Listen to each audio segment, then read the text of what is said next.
Javier Corral, bienvenido a Largo Aliento. Gracias, Sabina Berman, hasta que por fin se nos hizo. Así es, ¿verdad?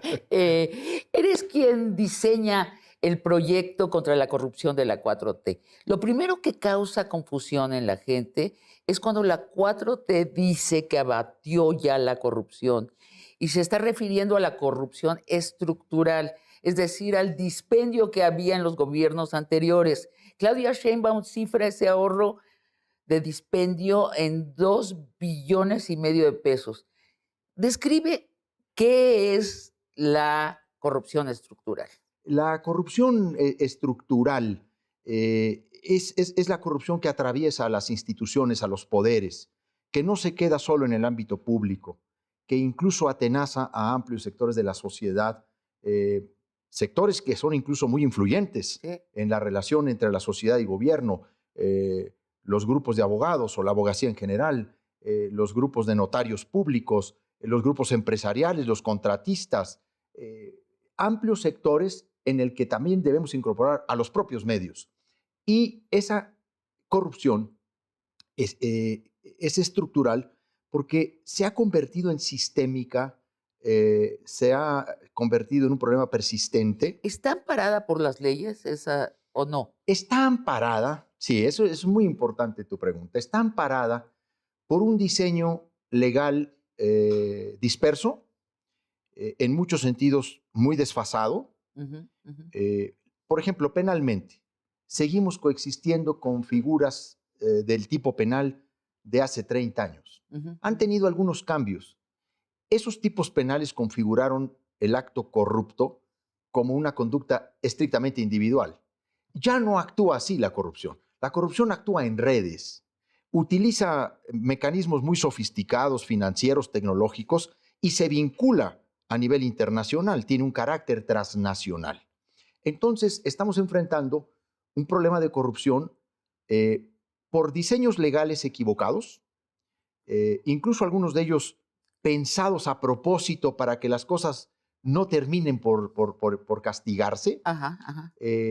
Una diversidad de actores, de instituciones, y luego criterios totalmente distintos entre la federación, entre los estados y los municipios. No sería solo en materia penal, sino también en lo que debería ser la gran política de prevención de la corrupción en México. Ahora, cuando López Obrador dice, es que ya no hay corrupción, se refiere a esa corrupción, bueno, no, ni siquiera, se refiere a que un titular del INE podía cargar la operación de su mamá a la cuenta del INE, que podía tener 3 choferes en lugar de 1.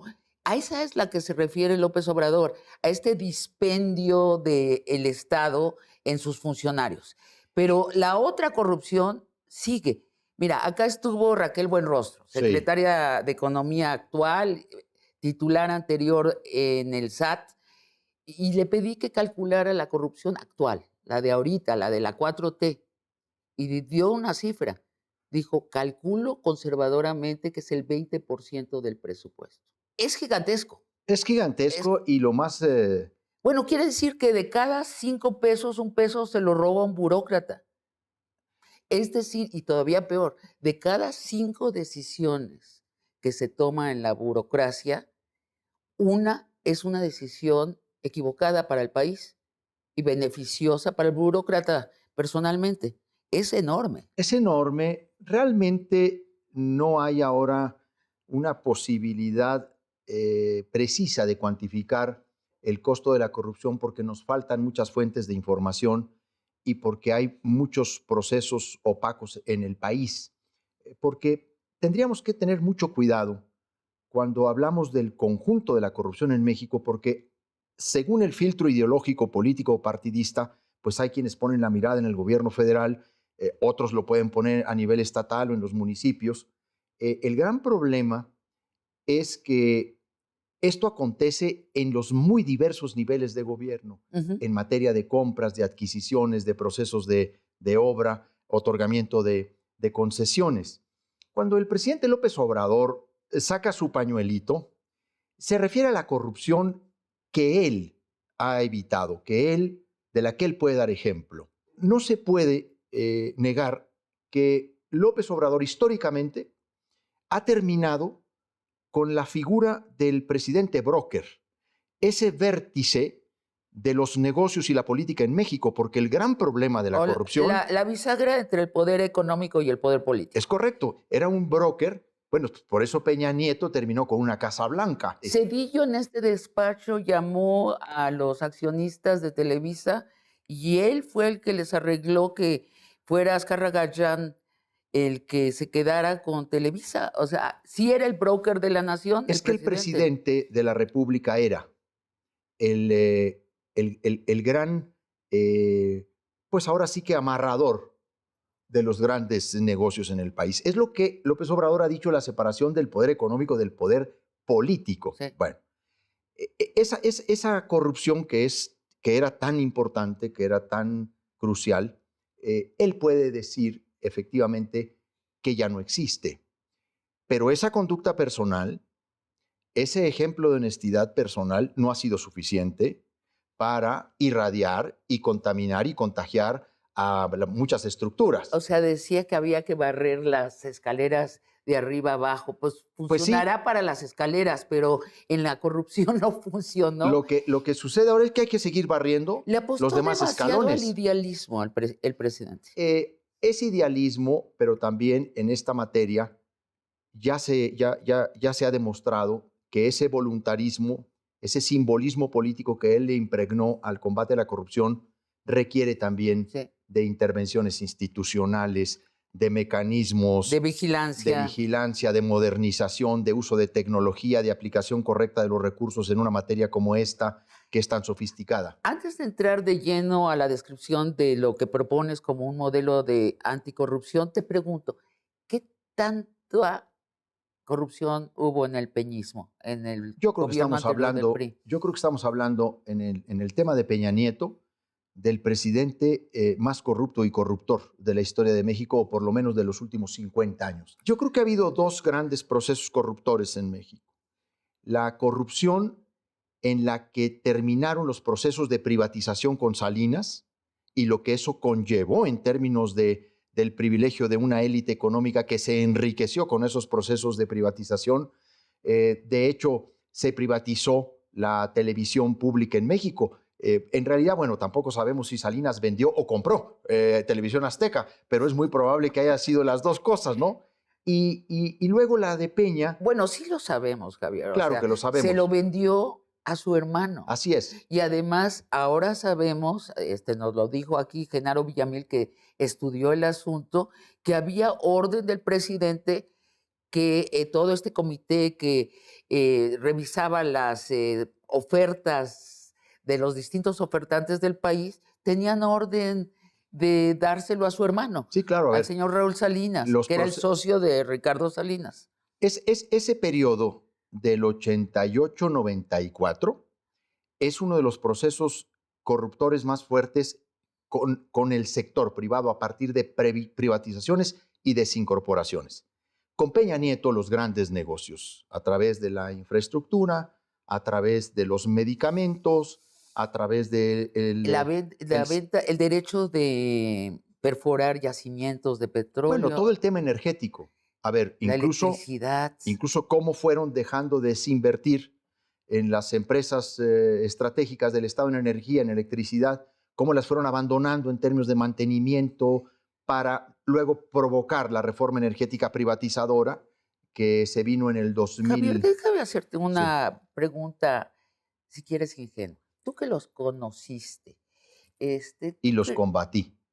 ¿Tú crees que estaban obedeciendo un modelo económico que creían que a la larga era bueno para la macroeconomía o eran pillos? Yo creo que había, por supuesto, una idea de cómo enriquecerse personalmente. Ahora te pregunto porque algo que te va a doler. Sí. La época del PAN en el gobierno. Si el foxismo, el calderonismo. ¿Qué tan corruptos fueron? Bueno, hubo casos de corrupción muy fuertes que terminaron no aclarándose totalmente. Y créeme lo que no me duele, porque yo siempre fui un crítico de esos abusos, de esos excesos o de esos casos de ocultamiento o de corrupción. A mí me tocó criticar a Fox y a Calderón en varios de estos temas. Por ejemplo, a Calderón particularmente en la Estela de Luz, que fue uno de los íconos de la corrupción en el sexenio de Calderón. O sea, ¿qué pasó en la Estela de Luz? Pues una obra que rebasó, por supuesto, considerablemente los costos, la inversión frente a su costo real, ¿no? ¿Y ese dinero a quién se fue? Pues finalmente nunca se investigó, porque luego siguió Peña Nieto y pues tapados los unos con los otros, porque ahí fue creciendo esta coalición que ahora conocemos como el PRIAN, En eso. que se institucionalizó Fue en un el 21. pacto de impunidad, El PRIAN es sobre todo. el PRIAN es un acuerdo de intereses corruptos y es un pacto de impunidad. El PRIAN es un pacto de impunidad no solo de sobrevivencia electoral, sino de impunidad para conseguirle el fuero constitucional a una bola de pillos. Bueno, Tú robas, en, déjame robar. en las listas del Senado y de la Cámara de los Diputados de representación proporcional vienen varios candidatos del PRIAN prófugos de la justicia. Me supongo que van a tener que tomar protesta en San Lázaro metidos en una cajuela de un vehículo porque no hay otra manera. Eso te da cuenta. No, porque ya tienen fuero. No, todavía no. El fuero se adquiere A ver. a partir de que tomas protesta del cargo. El fuero constitucional que te da inmunidad e impunidad parlamentaria es a partir de que protestas el cargo. Ah. No hay fuero entre la elección y la toma de protesta. Bueno, pues ahí te encargo. Bueno. O sea, en el próximo sexenio te apostas con una fuerza pública Podemos ir con una cuantiosa, cámara. y ahí van a llegar todos por su fuero y antes que pongan la mano en lo que les da impunidad, los atrapan. Oye, tú mencionaste ahora a Raquel Buenrostro Sí. en una entrevista reciente que la vas a hacer. Sí. Bueno, esa es la otra corrupción de la que el presidente ha declarado banderita blanca. Sí. Porque ese lance es fabuloso y histórico.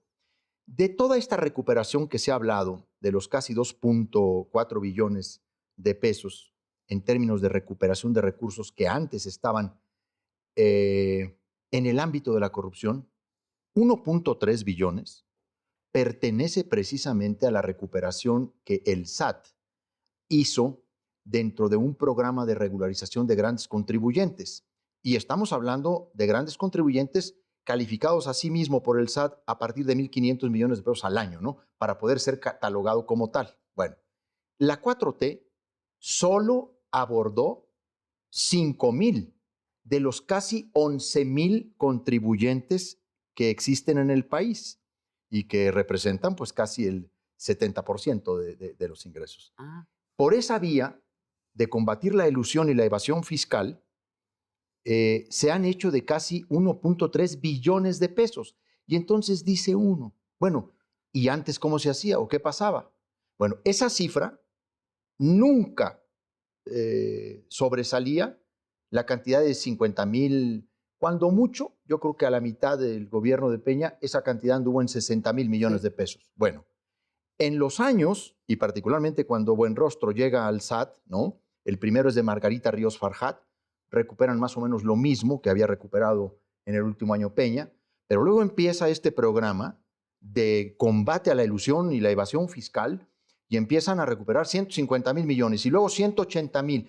Han recuperado y se proyecta que este año recuperen 250,000 millones de pesos y todavía faltan 6,000 contribuyentes, grandes contribuyentes. Te cuento, te doy una viñeta que nos regaló Raquel Buenrostro. Dice que ella veía que tenía graduados de Harvard empleados por 12,000 pesos al mes.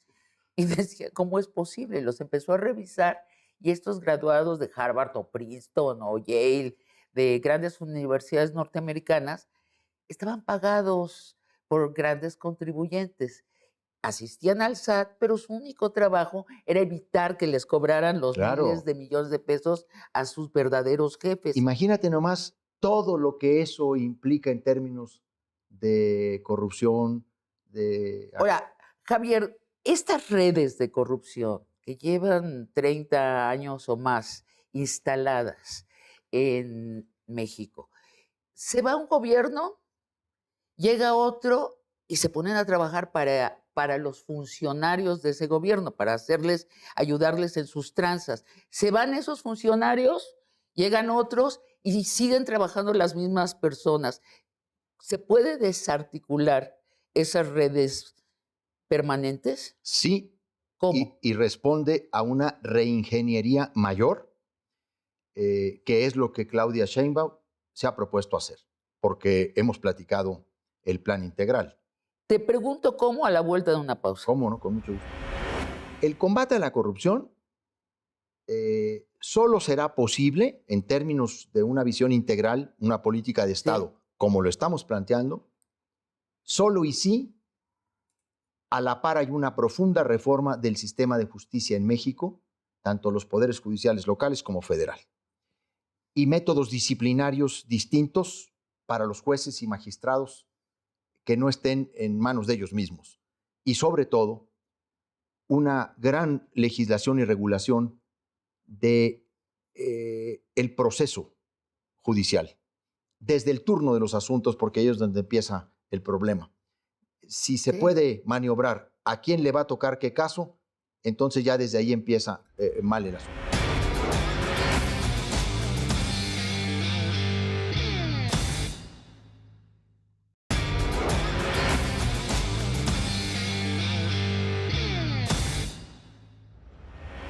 Javier, tenemos una visión los mexicanos muy ingenua de lo que es la corrupción, ¿no? Creemos que es Peña Nieto acá en este escritorio llegando a un trato, o sea, intercambio de una escritura por un cheque, o el señor de la ventanilla que te pide 100 pesos, y no, es una red articulada dentro del Estado que lleva funcionando más de 30 años, que cuenta con gente muy bien educada, que ha hecho fortunas a través de esta red, que se van una camada de burócratas de un gobierno, llega otra y ellos se quedan allí y les ofrecen sus servicios y les enseñan a robar cuasi legalmente, se van esos, vienen otros y les vuelven a prestar sus servicios. Y yo te preguntaba, ¿cómo planea la 4T, contigo a la cabeza, desarticular estas redes?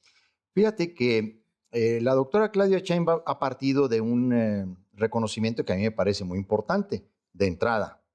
O sea, el problema de la corrupción persiste, es transversal efectivamente a niveles de gobierno y lo mejor es reconocer cómo se ha infiltrado en estructuras diversas y todo lo que tenemos que hacer para enfrentarlo. Debo en principio decirte que hay que cambiar el enfoque, efectivamente. Ujú. No podemos estar hablando de combatir solo la corrupción en el gobierno federal cuando gobierna Morena o cuando gobierna el PAN o el PRI o en los estados lo mismo. Tenemos que construir una visión de Estado. Incluso convocar un gran acuerdo nacional que comprometa públicamente y con mecanismos de monitoreo y de evaluación a los niveles de gobierno, a todos los poderes y organizaciones y órganos, y con metas muy específicas en 4 o 5 temas. Tampoco hay que ir a hacer un gran listado. Compras públicas, mejorar servicios públicos, mejorar los sistemas de investigación, abrir las compras en términos de procesos de licitación, etc. Y a esos que encuentren allí ya instalados, operando la corrupción del Estado, ¿qué hacer con ellos? Bueno, hay varias acciones. Lo Sí, primero es convocar un gran acuerdo en ese sentido. sí. Ella busca presentar una iniciativa en el Congreso para garantizar 2 derechos como rutas legislativas para modificar todo el entramado legal y constitucional.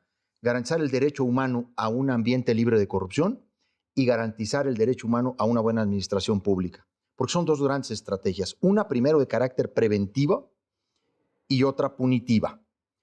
Y al interior de la administración federal, lo que estamos buscando es reforzar, fortalecer una de las tareas que realiza hoy la Secretaría de la Función Pública, pero que realmente no ha tenido ni todo el impulso, ni ha tenido los mecanismos, ni la inteligencia financiera, ni las áreas especializadas de investigación, etcétera, para que varios de los hechos de corrupción sean realmente investigados o incluso para que conductas administrativas ilegales sean sancionadas, las que no son graves.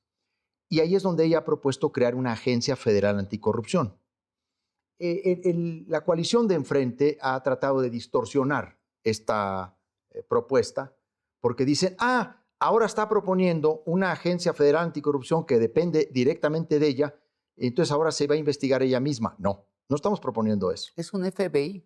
Es un FBI de la Administración Pública Federal que es un desprendimiento de la actual Secretaría de la Función Pública que ya depende del Ejecutivo. Lo que estamos haciendo es que esa función que choca incluso con otras que tiene esta misma Secretaría de prevención, de mejora, de profesionalización, de licitaciones, etcétera, termina chocando esas dos funciones. Vamos a desgajar esta y vamos a hacer una agencia muy poderosa, muy ágil, muy eficaz en procedimientos, con el respaldo de ella, porque pues podríamos dejarla como un órgano desconcentrado de la Secretaría de la Función Pública y que dependa del secretario de la Función Pública, pues caeríamos en el mismo error. Lo que queremos es que ella, que ha asumido ese liderazgo y que quiere asumirlo, porque ella es la primera interesada en que su gobierno sea un gobierno honesto y en castigar la impunidad. Entonces estamos planteando esta agencia para hacerla colaborar con los dos órganos constitucionales autónomos que ya cuidan al poder o a todos los poderes y que investigan al presidente y a quien sea, que es la Fiscalía Especializada de Combate a la Corrupción y la Auditoría Superior de la Federación. Por cierto, dos instituciones a las que estamos proponiendo fortalecer en funciones, en facultades y en diseño institucional. O sea, el programa de la doctora Sheinbaum trae una propuesta de una ley general en materia de combate a la corrupción para mejorar procesos de investigación y fortalecer el diseño no solo de la Fiscalía Federal, sino de las fiscalías estatales, que también es el enorme problema. Entonces, esta de entrada sería un gran instrumento porque puede colaborar con la Unidad de Inteligencia Financiera de la Secretaría de Hacienda, puede colaborar con la Auditoría Superior de la Federación, puede colaborar precisamente con la Fiscalía Especializada de Combate a la Corrupción. Lo que arguyen los críticos a esta propuesta es que este FBI mexicano puede volverse el garrote de la presidenta. O sea, puede ella castigar a sus enemigos y perdonar a sus amigos. Oye, y nuestra tradición mexicana somos bien latinos, ¿no? Sí. Los presidentes, hasta Benito Juárez tiene dichos al respecto, ¿no? Sí, claro. La ley seca a los enemigos y la ley cordial a los amigos. No, bueno, esa es justicia la duda. Y gracia para los amigos. Exacto. Y justicia para los enemigos. Exacto, lo parafraseé, pero entonces, esa es la duda. A ver, es interesante porque la podemos aclarar. Esta Agencia Federal Anticorrupción no actúa hacia el conjunto de los poderes ni de los órganos constitucionales autónomos u otros niveles de gobierno. Ajá. Esta Agencia Federal Anticorrupción es federal, no es general. Actúa hacia el interior de la Administración Pública Federal, tanto la centralizada como la desconcentrada y los órganos descentralizados de la Administración Pública Federal. Entonces, pues si dicen eso, quiere decir que la doctora Claudia Sheinbaum lo que va es entonces a castigar a sus propios colaboradores. Pues qué bueno, porque si sus propios colaboradores y las personas a las que ella les brinde la oportunidad de participar en su gobierno le fallan, esta será la primera agencia que se encargue de detectarlos y de dar vista. Si son hechos de corrupción. No dicen eso. A ver, vamos dicen luego a esto. Sí. No, dice que va a vender sus amores. O sea, que va a castigar a la gente que tiene una lucha con ella política. Ajá. Y va a beneficiar a los que la sigan. Que lo va a usar como un mazo. Yo creo que es intrínseco ese peligro a cómo está diseñado. Pero por el otro lado te pregunto, ¿cómo han funcionado los organismos autónomos que defiende tanto el PAN? ¿Qué tan efectivos han sido en el combate contra la corrupción? Organismos, por ejemplo, Mexicanos contra la Corrupción, es una organización no gubernamental. ¿Qué tan exitosa ha sido en su delación de la corrupción o solo nos ha entregado casos ejemplares contados?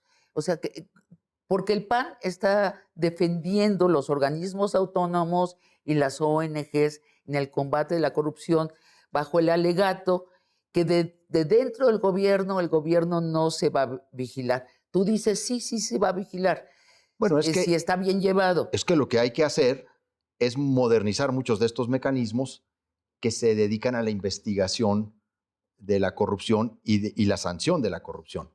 Y por supuesto que hay una serie de cosas que tenemos que cambiar, los criterios, cómo se realizan las auditorías, el tiempo en que se realizan, cuándo se publican los informes, los tiempos de prescripción, por ejemplo, en faltas administrativas no graves y graves dentro del aparato federal. A ver, hay un conjunto de cosas que hay que modificar, que dan pie a que muchos casos que se terminan denunciando queden impunes, Sí. incluso porque no se pueden configurar el delito. Mira. Ahí te va. Vamos a organizar esto Sí. de por qué no se puede, por qué ha fracasado los órganos al interior del gobierno. Por un lado hay un poder judicial. Bueno, vamos al tema más importante, la reforma del Poder Bueno, Judicial. eso. A ver, Es decir, no con habrá. un poder judicial como el que tenemos, que es casi absolutamente corrupto, o sea, es imposible. Si encuentras la corrupción, pero no la puedes sancionar porque el Poder Judicial lo impide, o sea, se vuelve el dador de los permisos de la corrupción, ¿no? O sea, el O el perdonavidas de los protector. corruptos, el protector, no puede operar este sistema que planteas. A ver, el combate a la corrupción solo será posible en términos de una visión integral, una política de Estado, Sí. como lo estamos planteando, solo y sí a la par hay una profunda reforma del sistema de justicia en México, tanto los poderes judiciales locales como federal, y métodos disciplinarios distintos para los jueces y magistrados que no estén en manos de ellos mismos. Y sobre todo, una gran legislación y regulación de el proceso judicial, desde el turno de los asuntos, porque ahí es donde empieza el problema. Si se Sí. puede maniobrar a quién le va a tocar qué caso, entonces ya desde ahí empieza mal el asunto. Y para eso se necesita que tenga mayoría calificada. Bueno, se necesita que el país, incluida la oposición y todos los sectores, coloquen una mirada más allá de la politiquería y poder concluir que el tema de seguridad pública, que el tema de combate a la corrupción, que el tema de reforma judicial son asuntos que no podemos seguir posponiendo por la polarización o la confrontación política. Un bastión actual de la defensa de la corrupción ha sido la Fiscalía General de la República, que ha funcionado como oficina de tranzas personales de Gertz Manero. Pues hay muchas cosas que se deben de revisar en el Tiene país. que irse Gertz Manero, digo, después de 6 años de no funcionar. Él tiene un mandato constitucional y en ese caso solo... Bueno, yo lo digo irresponsablemente como Sí. ciudadana, yo no soy funcionaria, yo digo, el señor se tiene que ir. Tenemos una Fiscalía General de la República que retrasa la justicia y de pronto es muy expedita cuando se tratan de los asuntos personales de Gertz Manero. Digo, creo que hay un clamor popular. Esa sí la ganaba Gertz Manero de calle, o sea, no tiene esa votación. El 90% de la población que está enterada de cómo funciona diría, se tiene que ir el señor Pues eso será una decisión del Congreso. del Congreso. Pues eso es una decisión del Congreso, pero además yo creo que habría que evaluar también cuáles han sido los problemas que la Fiscalía General de la República ha tenido frente al propio Poder Judicial que acabamos de comentar. También. A ver, porque hay muchos asuntos que se han discutido públicamente y que hemos visto cómo jueces y tribunales colegiados han terminado generando cambios de medidas cautelares a quienes ostensiblemente han cometido actos de corrupción. Pero es como la Fiscalía ha operado siempre así. Digo, ahorita es muy notorio, precisamente porque hay una prensa libre ahora que lo dice sin ambajes. O sea, imagínate, yo no te hubiera podido decir hace 10 años esto en la tele, pues me lo editan, no sale, o me corren, ¿no? Uh-huh. Pero pues, lo digo y no tengo ningún problema. Bueno, sabemos que la Fiscalía General de la República ha estado coludida con el Poder Judicial siempre. Lo que nosotros estamos defendiendo es la autonomía plena de la Fiscalía General de la República. Ajá. A la par, una reforma del Poder Judicial y como centro de todo ello, una ley general que instaure un nuevo procedimiento penal de investigación a la corrupción desde la modernización de los tipos penales. Yo te decía que vivimos con tipos penales muy desfasados, Sí. en donde las conductas a veces realmente no se pueden configurar y de ahí se agarran muchos jueces corruptos para decir, pues es que no me da, está toda la evidencia, pero pues el tipo penal no me da, y entonces se encuentran pues libertades o beneficios o impunidad. Es un rediseño en esta que es la parte punitiva, pero yo te diría que quizá la parte, voy a atreverme a decir, más importante incluso que la punitiva, Ujú. es algo en lo que no le metemos tanto interés, tanto entusiasmo y tanta pasión, que es la parte preventiva. Y nosotros somos un país que siempre está discutiendo las consecuencias de la corrupción. Sí. Deberíamos de apostar en esto que se ha llamado el segundo piso de la 4T, a implementar una política integral de prevención para la disminución de riesgos de la corrupción. Ir a encarecer las posibilidades de cometer actos corruptos por medidas no solamente de transparencia, de información, sino también por medidas del uso de la tecnología. Si somos capaces de digitalizar trámites, de eliminar requisitos, de simplificar administrativamente las cosas, si el gobierno entra en un rediseño de procedimientos para compras, para concesiones, entonces vamos a disminuir los riesgos de la corrupción. Y la corrupción fundamental en el gobierno son las compras públicas, las adquisiciones. Tenemos que comprometernos, como se ha comprometido la doctora Claudia Sheinbaum en este proyecto, en este programa que acabamos de presentar, en un programa de compras públicas abiertas, en donde incluso se determinen con mucha precisión los casos que excluya la ley. Y no solo eso, asegurarnos de que la excepción de seguridad nacional solo sirva realmente para lo que la ley la prevé. Esto quiere decir que el compromiso es abrir las compras públicas en toda su etapa contractual. López Sí. Obrador excluyó de la vista pública el 80% de las adquisiciones del gobierno. Las volvió adquisiciones directas. ¿Eso cambiaría? A ver, también ahí hay un dato que tenemos que cuidar. Efectivamente, hay una serie de obras alrededor de las grandes obras de infraestructura de López Obrador que fueron por adjudicaciones directas y luego que algunas se reservaron por cuestiones de seguridad nacional. Nosotros estamos proponiendo limitar esos conceptos de seguridad nacional y de excepciones en O sea, términos. poner un porcentaje de lo que se puede excluir de la mirada pública. Pero no solo, abrirlo todo. Abrirlo todo. A ver, es muy importante. O sea, no seguir con esa política de, ¿cómo? De reservar. Sí, no, a ver, es muy importante el tema de compras públicas y ahí está Pues sí. una propuesta medular de Claudia Sheinbaum. Es que ella lo hizo además en la Ciudad de México, digo la verdad. Ella se comprometió con un O gran... sea, esto sí es un cambio. A ver, este es un cambio muy importante y será la impronta también que ella le coloque a su propio gobierno y que es necesario además que lo haga así. El presidente tuvo otras urgencias, otras prioridades y utilizó otros criterios. No estamos de acuerdo con todo en eso. ¿Sí? Sin embargo, lo que sí te digo es que más allá de si es licitación pública o es adjudicación directa, lo más importante es que todo ese proceso se conozca.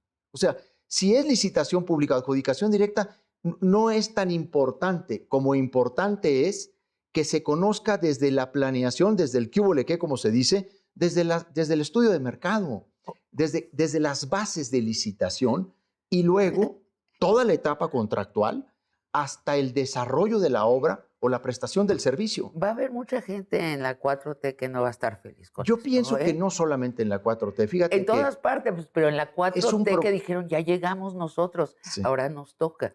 Bueno, es que debo decirte que las redes se enquistan en todos lados y se protegen los unos con los otros. Sí, las redes estables. Sí, sí, sí. Pero estos que dicen, me he pasado toda mi vida grillando para llegar y tener una subsecretaría, y ahora que me puedo hacer millonario a mí y a mis hijos y a mis nietos, ¿cómo? Va a Bueno, haber gente resentida en ese sentido. tiene que haber una política así. ¿No tienes piedad por ellos? Porque México tiene que llegar al nivel y al lugar en el que han llegado otros países. Sí. Y realmente los países han llegado más por medidas ejemplares de sanción, por supuesto de combate a la impunidad, a través del uso de la tecnología para prevenir la corrupción. Prevención es una palabra que yo he estado platicando mucho con Claudia Sheinbaum, que empieza en la transición, Sabina.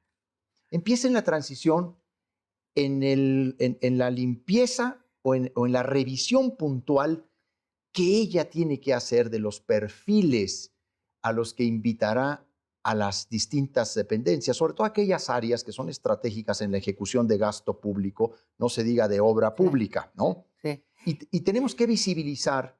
Y dicen que Claudia es rígida, ¿no? Y que Claudia se ríe poco, que se enoja mucho. ¿Crees que tiene el perfil para ser consecuente con este proyecto? Fíjate que tiene carácter, yo no diría rígida, es una mujer disciplinada, es flexible porque escucha, pero no es flexible en términos de valores y principios, no deja pasar cosas en las que no está de acuerdo. Ella tiene la voluntad de entrarle a un problema como este, sí la tiene. ¿Por qué? Porque reconoce que hay un déficit en el país en esta materia. Lo que no admite, y yo tampoco, es que solamente se vea una parte del problema de la corrupción, ¿no? Sí. El problema está en municipios y en estados, y entre todos tenemos que asumirlo como un asunto que involucra a muchos ámbitos. Sí, yo creo que tenemos los mexicanos que perder esa ingenuidad y pensar que es un asunto de partidos, es un asunto del sistema. Y de condición humana. Javier, vamos a ir a una pausa y voy a preguntarte, regresando de la pausa, si vas a revisarles las cuentas a Fox, a Calderón, a Peña, a los hijos del presidente. Vamos a una pausa y volvemos. En esta etapa de polarización política y de mucho encono, el tema de la corrupción y de asuntos de corrupción se ha prestado para enfoques estrictamente partidistas. Sí. Ya terminamos, o al menos yo he terminado por ya no saber qué es cierto y qué no.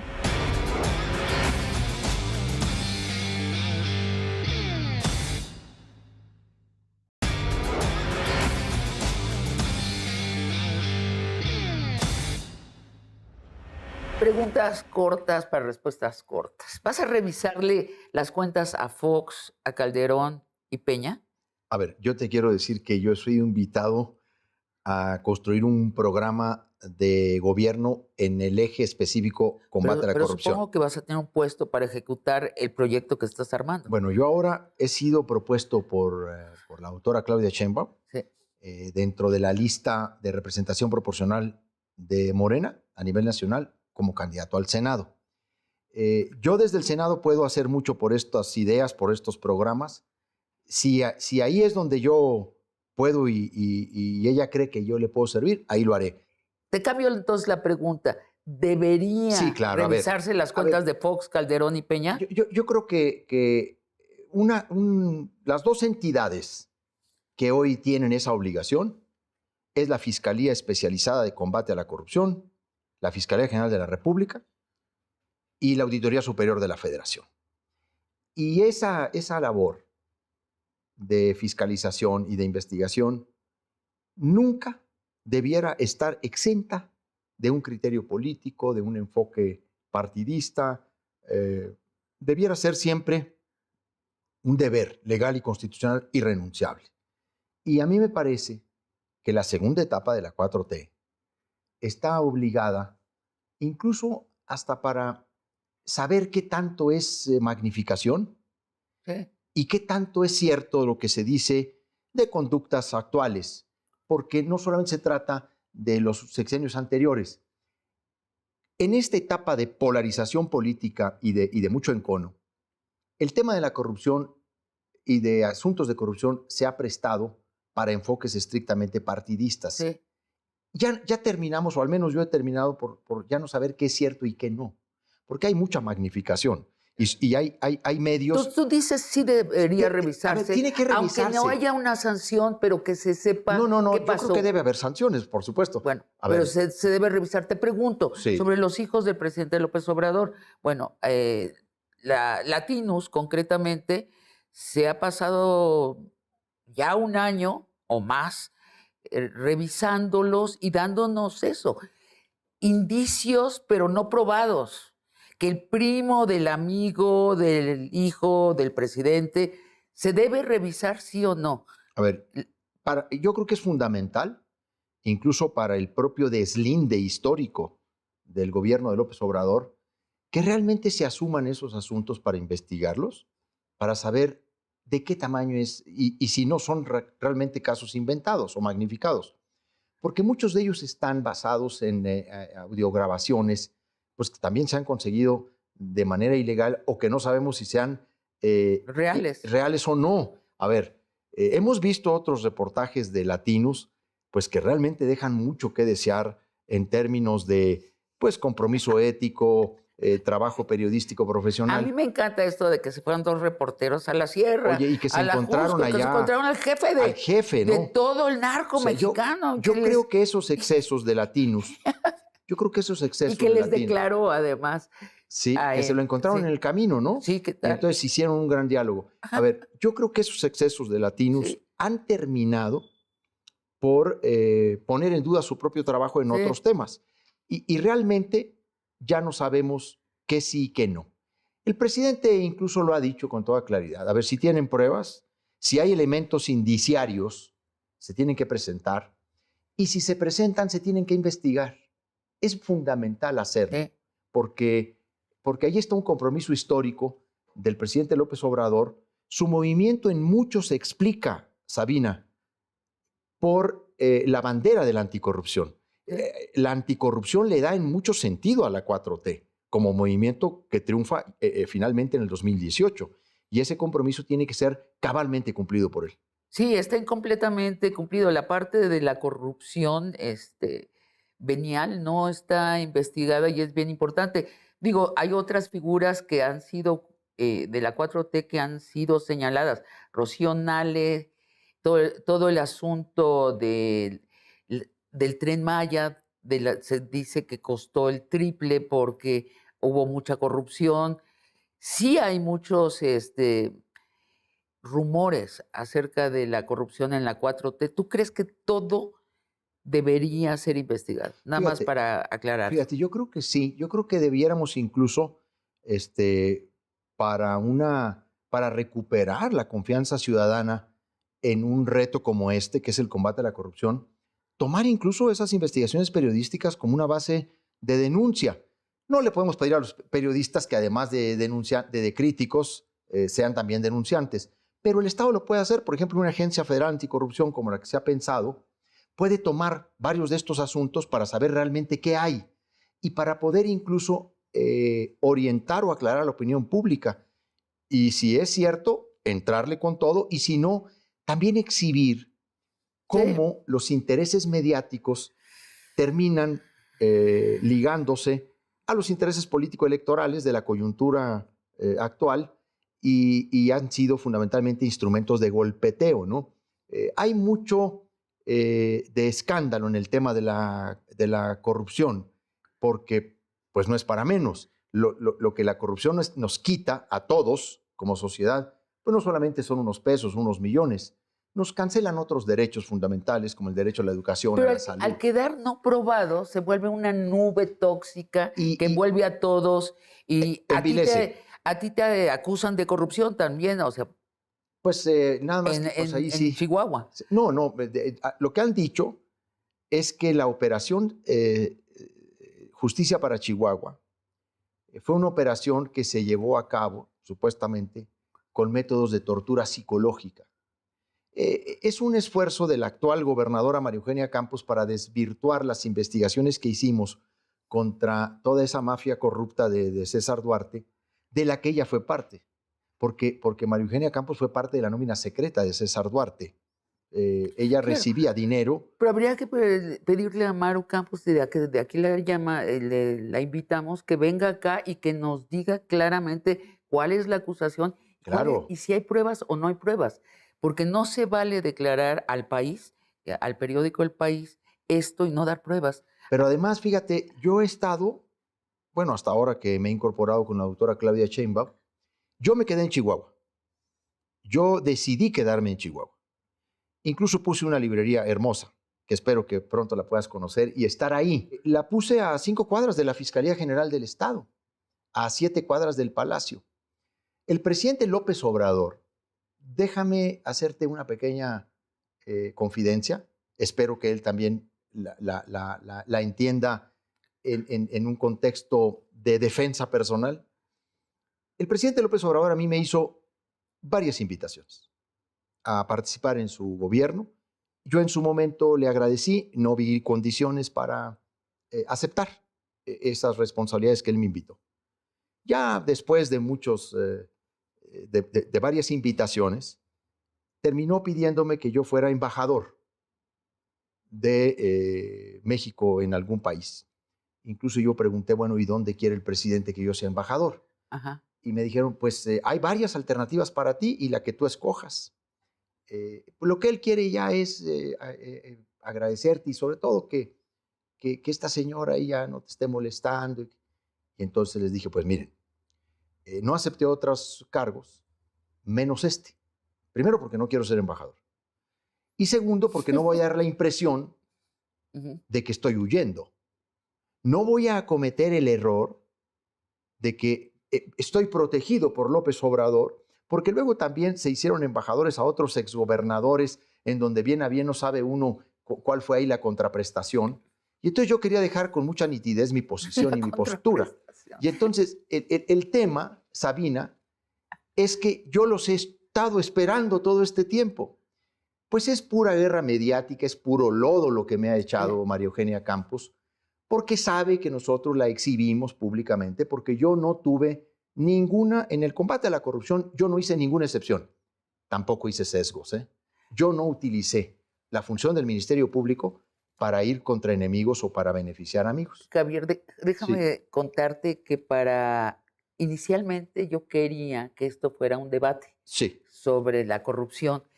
Invité a gente de tu ex partido, sí, del PAN, invité a 8 sí. y ninguno aceptó. También invité a María Amparo Alcázar de Mexicanos contra la Corrupción, Germán Martínez, que está en un limbo, no sabemos si es del PAN o de la 4T o de Ciro Gómez Leiva. Bueno, no, ya ayer rompió la foto del presidente. No estaba enterada. Ya la rompió totalmente, ya públicamente. El presidente Ya no debe hay estar ningún tipo de preocupadísimo. relación ahí, ni fotográfica. No, hombre, el presidente no le dio un ataque cardíaco al pobre presidente. Bueno, la cosa es que 8 panistas, por distintas razones, no quisieron hablar contigo. Has perdido muchos amigos. Bueno, mira, mi decisión de terminar en el PAN, en el partido, pues esa ya estaba muy cantada. Sí. Y muchos la esperaban. Sí. Y ya a mí ya me provocaba una vergüenza infinita la alianza con el PRIAN, que fue lo que puso fin a una militancia de más de 40 años en el PAN. Además, ¿cómo la planteas? Como un pacto para poder robar. A ver, ahí está el modelo corrupto y corruptor de Coahuila. Sí, sí, a ver, sí. Ese es el modelo de negociación, esa es la verdadera plataforma del PRIAN. Fíjate cómo se reparten órganos ejecutores de obra, Sí, no, se sí, reparten sí. recaudaciones de renta, comisionados de transparencia, personal en la dependencia de auditoría, se reparten notarías públicas, porque es el modelo corruptor. O sea, ya no se reparten secretarías, responsabilidades, O sea, se reparten notarías. Lo que jodió al PAN fue la corrupción. A ver, lo que terminó con Acción Nacional fue condescender con la corrupción, dejar de sancionar la corrupción. Y después volverse amigo de los corruptores iniciales, y los luego priistas. esta alianza con el PRI. Pues sí. Ahora, y con el PRI más corrupto de su historia, pues el PRI de Alito Moreno. Cuando el PAN acordó formalmente la unión con el PRI, ahí terminé. Donde se me ha venido algunas Recriminaciones. fuertes recriminaciones es porque no solo renuncié que en realidad renuncié al PRIAN, no al PAN, ¿no? Pues el PAN ya es una especie de entelequia, es una nostalgia ahí, es un recuerdo vago. El PAN como tal dejó de existir en su esencia, sobre todo en su carácter ético. No, donde ha venido las recriminaciones es cuando di el paso de apoyar a Claudia Sheinbaum. Ahí, pues varios se me colocaron como los escrutadores de la democracia, ¿no? De la lealtad al país. Del abandono de los organismos autónomos. De los principios y de los valores. Es que es un momento de mucho encono, de mucha polarización. Puedo entender que haya mucha gente que no logra descifrar y comprender a estas alturas el gran fenómeno político y social que representa Andrés Manuel López Obrador. Uh-huh.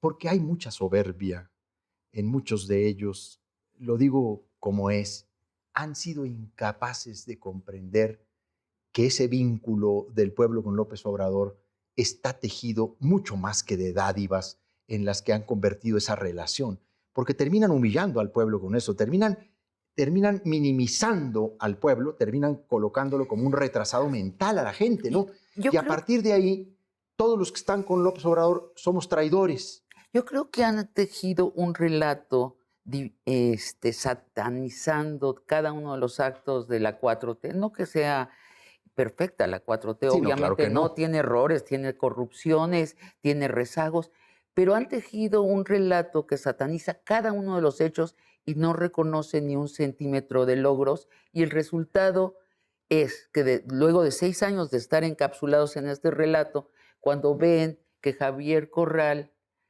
panista eximio, sale en la foto con Claudia y planean un plan anticorrupción, les estás destruyendo su mundo, Javier Corral. Te agradezco muchísimo esta conversación y te invito a que pronto hablemos de la corrupción de personajes específicos. Por supuesto. Muchas gracias, Javier. Al contrario, Sabina, un verdadero privilegio estar aquí. Y a ustedes, amigos y amigas, los espero el próximo jueves para otra conversación de largo aliento.